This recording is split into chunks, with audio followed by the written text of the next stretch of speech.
Welcome, welcome. I just cleared out my recycle bin again on my phone.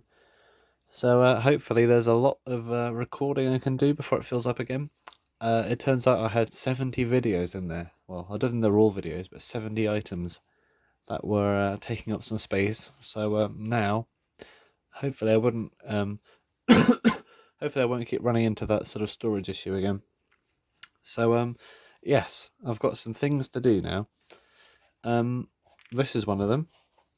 In the last video, I took a look at this and said I'd do a series on it, and I will, but not right now because the last one we did was a mechanical alarm clock as well, and because I got so many electric clocks to do, I think we'll have one of them. So this is welcome to the stage. So I untangle the cord. Yes, it's electric. It is a Ferranti electric alarm. This is, I believe, the first Ferranti I'm going to cover on this channel. I have not worked on I don't think I've worked on a Ferranti before. I think they have quite a good reputation for quality and precision engineering. I believe Ferranti also did other electrical stuff as well. But this is a Bakelite cased alarm clock with a 24-hour alarm, a manual start, I think, and a nice button on top, which twists just like the Smiths ones do. Bit of a crack down there, but it looks like it could be glued back together again. What else can I say about it? Oh yeah, a lot of these, and this is not an uncommon model. There are quite a few of them around. I don't know what the model is. I presume it just has a number for a name because I believe that's what they had, the Ferranti ones. But they came in different colours, and this is the just plain Bakelite one with a nice white or ivory. It's not actual elephant ivory or walrus or something. It's just white Bakelite plastic, formaldehyde. But this one is quite good because a lot of the time these legs, these stand parts here, these corners are quite thin, and a lot of them are broken off like that. So it's nice to see one which still has its proper base on it, and which hasn't been sort of repaired or reformed and stuff. It looks like someone's widened up that hole a bit and caused a bit of a crack to get that big modern cable in there. But I think it's not too bad, and the damage has been done, so that's good. We won't have to rewire it. And the cord on this is a very generous length as well, which is very, very nice indeed.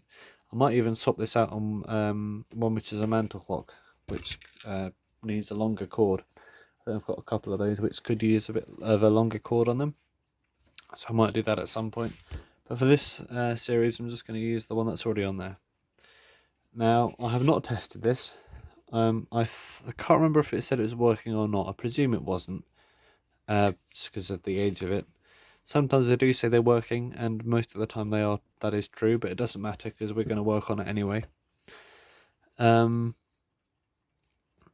yeah, there's something rattling around inside. That's why I haven't tried plugging it in yet. I need to open it up, and I know what that thing rattling around is. I'm pretty sure it's the something to do with this screw here, because I unscrewed it because I thought it was going to come out, but instead it went in. Something happened and the screw went inside the clock, so it's rattling around.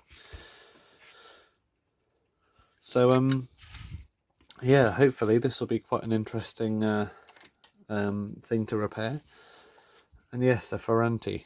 I have not tackled one on this channel yet, so we're going to compare it as well to the other ones, namely Smiths, which are probably the biggest rival at the time with their auto alarms, as they called them. I think my model is called the Auto Bell, I believe, even though it doesn't have a bell in it. I'm not sure what the name is about, or if it's correct or not, because I haven't actually seen it on an advert. But I believe auto alarms were the term used to describe all the Smith's electric alarms or electric alarms. And this one with the dome top, well, not domed, it's sort of an arch top, if I can find it. I'm just looking around now, I can't see it, I must have put it somewhere. But I believe it's either called the Auto Bell or the Auto La without an M on the end. So yeah, I'll have to do a bit more investigation to find out the model of that, and also the model of this as well. So I think that's enough talking about it. So how can we get this open? Well, I believe to get this open we'll need to take this what's the name off the back, which is the alarm setting wheel. These two knobs here are smaller than the holes they go in, so they should just come out with the movement. But this one here looks like it's going to have to come off. I can see a bit of a screw in there, but it's an annoying slotted head, so maybe we can work around it. Let's just see if it protrudes enough to be screwable, which it does not. Okay. Let's see if we can sort of twist it around from one of the sides. And then at the end we'll try with a pair of scissors or something like that.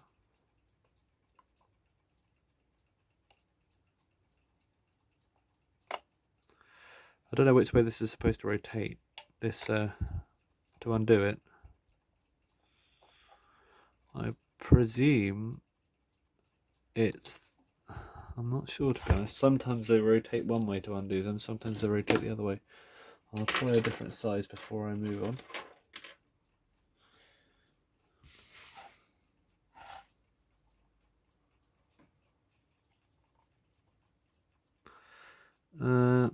I think we might have to use something else. Not sure what though, what would work in this. Slightly stiffer screwdriver here. Oh, no, it's coming. Okay, well that was a small screwdriver, big enough for just one edge of this, and it managed to twist it around anti-clockwise to get it out. It's good to know. I'll put that over there. And can we just lift this off now?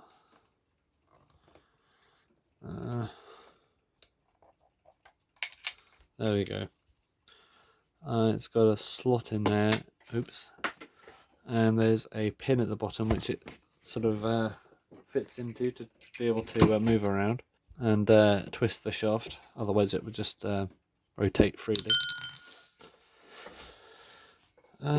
What's the next step? I think we might have to get the front off it actually. Which are these screws buried in here? Let's try that.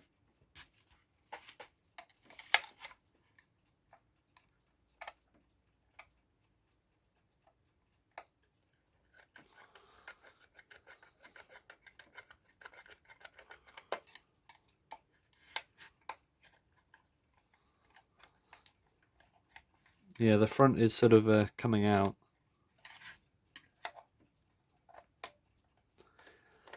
I'm pretty sure this material is super gluable.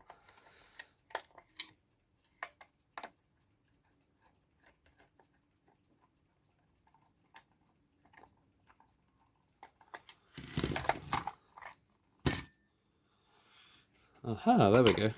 So this is... that's what was rattling around. It wasn't a screw, it was a piece of broken material. Must have... we'll investigate that. The glass. And here's the front, which we'll have to repair. That doesn't look too difficult, actually. I need to think of a way to keep it sort of together. There's some weird residue in there. I think someone's put that in there to keep the glass tighter on. But I have a feeling that might have made this crack open up, so I'll try and get this out. If I can. Oh yeah, it's not hard. Maybe the glass was shifting around a bit and it was annoying, but I feel like we need to reduce the pressure on this front bezel.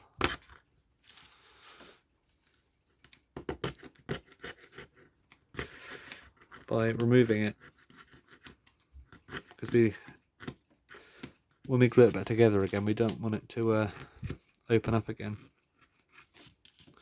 And actually holding it with the bolts inside of the clock, maybe without the glass in there and the movement, just the case and the front bezel here, the alignment of it might help squish it back together again, because I don't really have a clamp for this. Hopefully that's not toxic. So yeah, I'll put some glue on that later. So let's take a look. Oh, there you go. All the screws are coming out. To work out where this goes in a second. So right, this hands. Let's have a go. Now with these 24-hour clocks, they might be slightly more difficult to align the hands and the alarm. Oh, that's gone. Let's try our protector. Don't know why I didn't bring it out in the first place.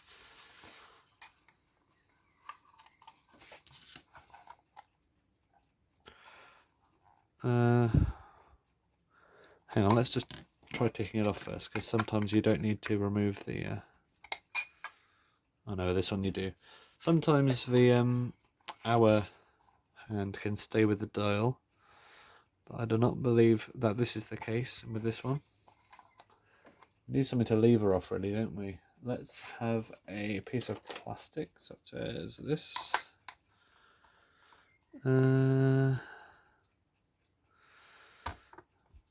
Yep, there we go. I've never used one of these before on a clock. These hands are very thin. They're steel, but they're super thin. They're like hair thickness. They're very flexible as well. Okay, the dial comes off like that. There's the movement. The dial is aluminium, quite thick actually, thicker than a Smith's one. Yeah, thicker than a Smith's one. Just happened to have a Smith's dial lying around, but of course it's still the same. Very common. I don't know where this trend started from. The sort of two-tone printed dials on all these British-made clocks in the 40s and 50s. But yeah, it must have come from somewhere in particular, and all the other manufacturers thought it was a great look. So, okay, we've got a connector block in there. I do not expect that to be original, because it's quite large and it's in the way. Now, somewhere I have a smaller one, which I believe is still probably rated for this, like 1 amp probably. I'll need to find it, but that'll be a consideration, because straight away looking at it, it's quite large and obtrusive and obstructive. But yeah, if we take this out, let's disconnect the wire,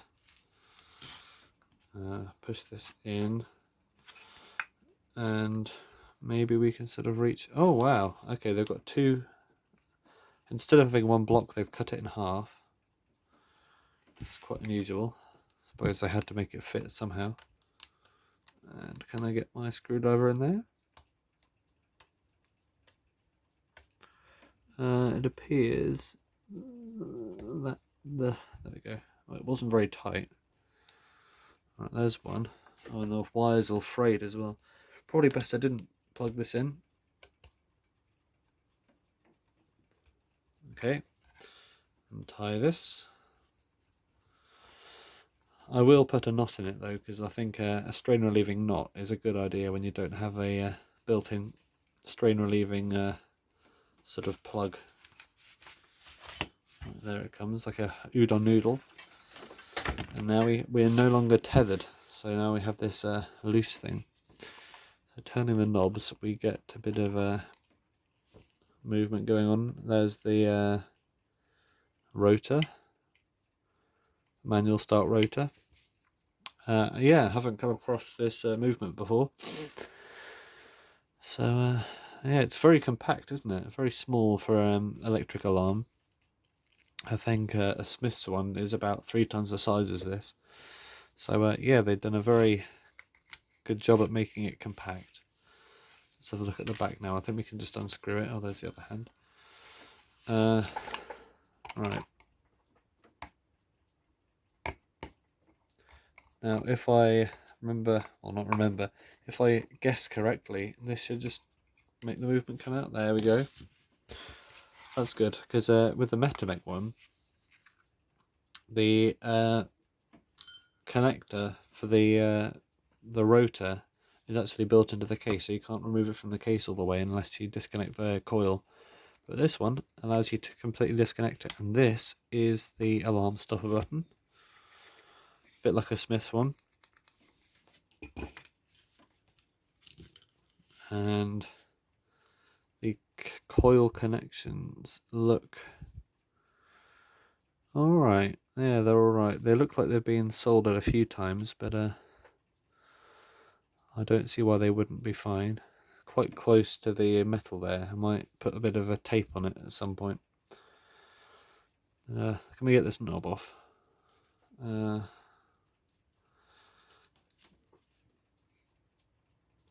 Oh, it's unscrewing. Okay. That's the hand-setting knob. And actually, yeah, Smith's one unscrews as well, doesn't it? Oh, and this one's unscrewing as well. In the opposite direction to the rotation. That rotor is a nice big flywheel on there. Fibre gear as usual. We've got a worm drive. That might help with the compactness because the Smith's one does not have a worm drive, and that can save like 5 or 6 wheels. Nice thick motion work on the front. Yeah, quite heavy. It seems like a well-built little movement, this. Yeah, these coil connections are definitely on the way out. I'll keep an eye on them. If I can get the coil off, actually, we can save it from wobbling around.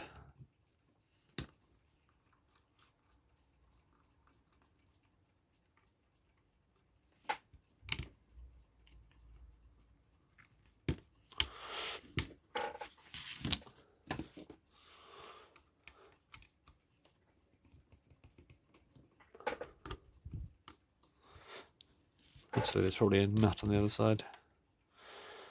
Oh yeah, there is a nut on the other side. Oh, and this, whatever this thing is just coming off. I need to make a note of that. Whatever this piece of metal is. There's a lot going on in here, actually. I think that's the... is that the tone control? I'm not sure. I'm not sure what that is. Right, let's undo the nut before the connections come off.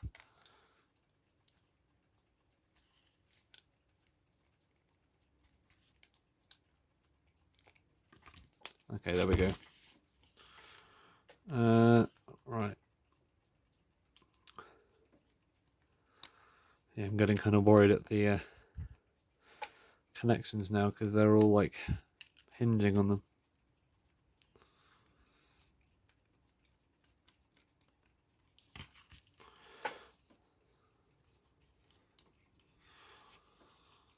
And hopefully there aren't too many washers and things which can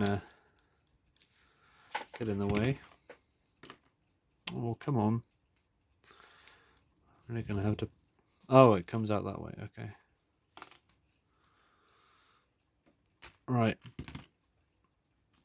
This can go somewhere where it will not be too sort of in the way. And that's the core for the coil, which is a laminated steel, I believe, looking at it. It went up one way, and I can't remember which way it was, so I'll have to watch the video again to get it out. But that's the benefit of recording all this stuff, because this stuff, I have no idea where it just came from. I don't see why we can't just complete the disassembly now. Oh, there's a nut there. AAA, PPP, AM and PM, I presume. Makes sense, doesn't it? So when you turn the motor starter, you're actually turning the fibre wheel. And you've got another worm drive, that's fibre as well, I believe, actually. So this might make it I believe that makes it quieter as well. So it might be looking at a very good quality silent design. Oh, I just noticed it's held together with these sort of the pillars with slots in. They must be screws as well. Let's take this out first. This is a taper pin for the alarm. And I'll make a note here in this video so when I watch it back I know how to get it back together. So first is the pin, if I can get it out. It's going to all come flying out now, isn't it? Okay. Oh, that did go flying. Well, I was not expecting that. That could have gone in my eye. What even was that? I wasn't. Oh, there it is. I think it was this sort of tube.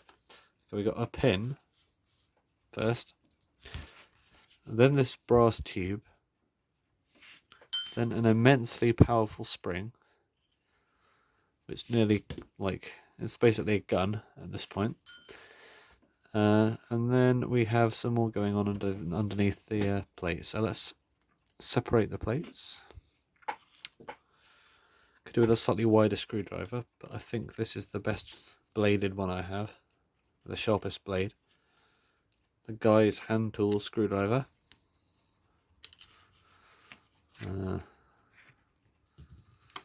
Okay, these are quite nice machined little parts. But they're a pain to replace if you lose them, but being inside the movement, I assume they're not particularly easy to lose. Although I bet you I'm going to lose one at some point. And in this corner, we have a standard screw or bolt. I think it's a screw, isn't it? I don't know. So now, for the final part of this video, I'm going to separate the plates. And the top plate here is in fact the electric armatures, or whatever they are, the electric things for the coil. Poles, I suppose they are, I'm not sure. We have this, which I just noticed came out. It's a little brass thing there. I'm not sure what that is or what it's for, but it probably has to go back in there at some point. And this shaft was for the alarm, I believe. Yeah, that's for the alarm. Lots of nicely machined parts in here. Look at all this. This is all machined. Let's keep this out because I need to clean it. Got our rotor. Fibre gear. Big, thick, heavy rotor this. With a spring in it. Spring in its step. Centre thingy here. All machined. This just fell off the front, that's for the hour. The hammer alarm armature thing.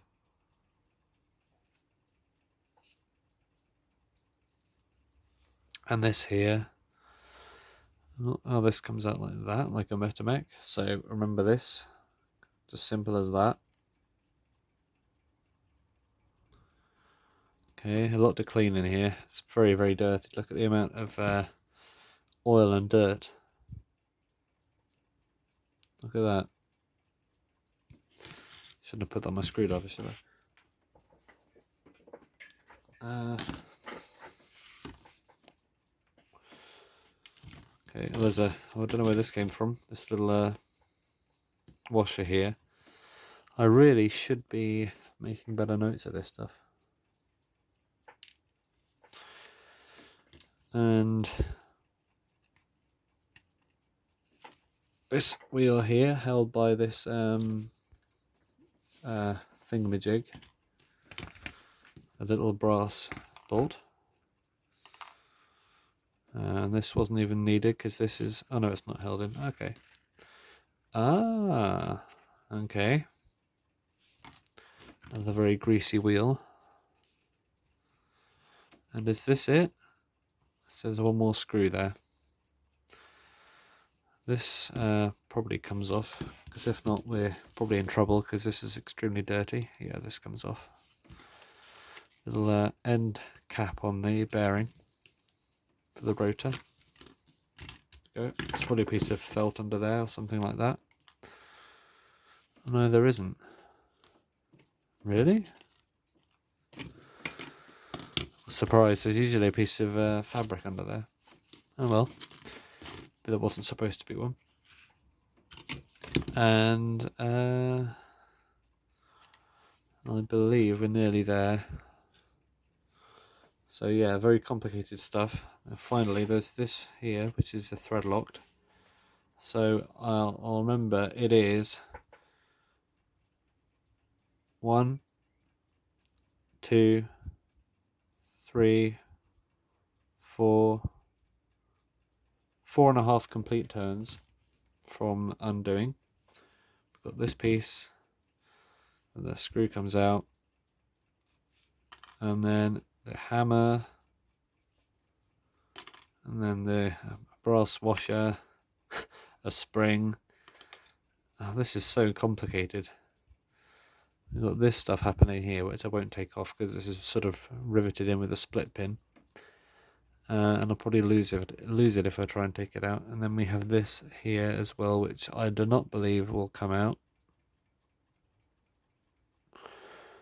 I don't believe it will anyway. Although we're still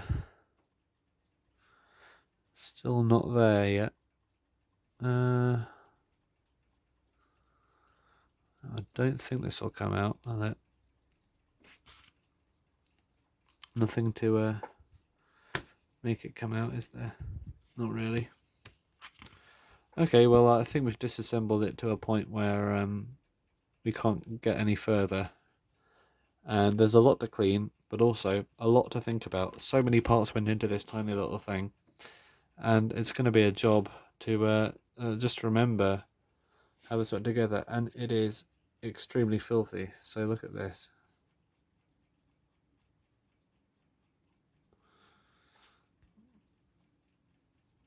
Well, this here, if it'll focus,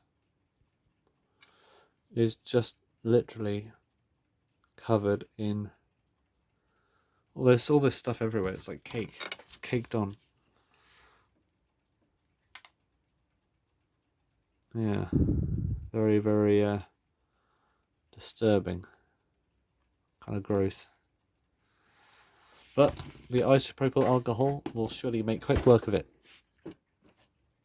So just before I finish off, I'm going to glue those bits back together again. So I'll put the dial over there. So this, I believe, wipe this off a little bit. Hang on. Wipe off the surrounding area. This here had the broken off piece of Bakelite in it, I believe. Let's see if it does match. If it doesn't, then we'll be quite surprised. Yeah, that's a good match. So I'll put a bit of super glue in there.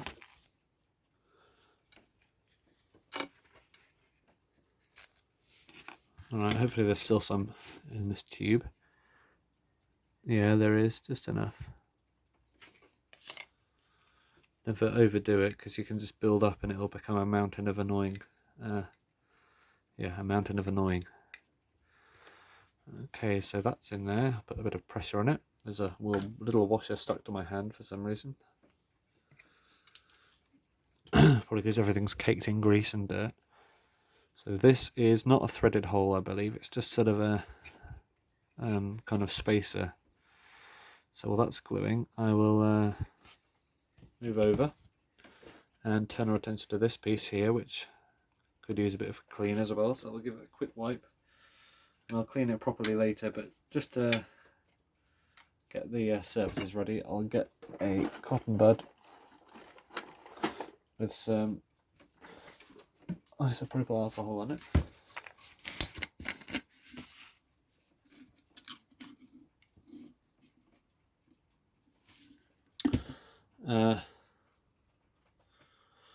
Hopefully this won't harm anything.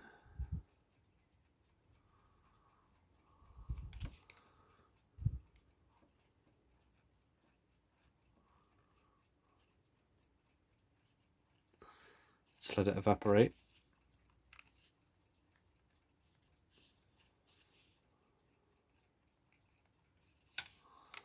Like that. And quickly give it a bit of a thingy. So sort of drawing between the crack a bit. And now, hopefully I won't have caused a weird chemical reaction, but I'll put a bit of a super glue on here.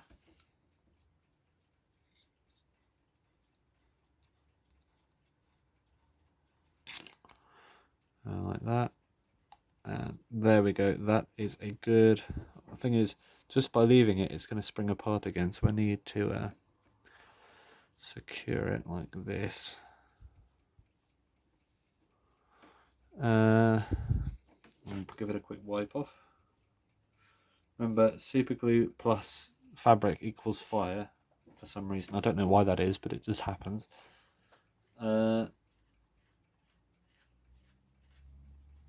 So I'll keep an eye on it. And is there a way to hold it together?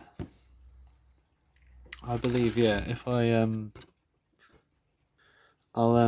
line it up quickly whilst I still hold it, and then hopefully we can put the screws in there to sort of keep it together. I believe it's actually holding itself now, but still, to keep the pressure in there, I'll actually no, this was not one of them. It's one of these ones, isn't it? Even though if they might be the same, they're probably not the same. So put a couple of screws in there. Tighten them up.